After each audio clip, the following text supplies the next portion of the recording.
অর্থ সম্পদ যা আছে এগুলোকে কাগজের টাকায় রেখে দিবেন না, আমার নসিহত।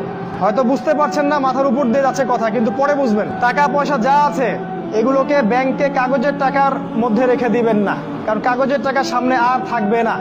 লিখে রাখেন, কয়েক বছর পরে দেখতে পারবেন সমস্ত টাকা হয়ে যাবে ইলেকট্রনিক। খালি পাঠাবেন ইলেকট্রনিক মানি, মানে আপনি টাকা ধরতেও পারবেন না, পকেটে রাখতেও পারবেন না, খালি জানবেন আমার অ্যাকাউন্টে এত টাকা আছে। এই পুরো ব্যাংকিং সিস্টেমটা পড়ে যাবে, থাকবে না। বিশ্বাস না হলে লিখে রাখতে পারেন, এই পুরো ব্যাংকিং সিস্টেম পড়ে যাবে, কাগজের টাকা থাকবে না। কি করবেন তাহলে? আপনি আপনার সম্পদটাকে সোনায় রূপান্তর করেন, কিছু সোনা করে রাখেন, জমায় রাখেন, রূপায় কনভার্ট করেন। এগুলোর দাম কখনো কমবে না। 100 বছর পরেও সোনার দামই থাকবে।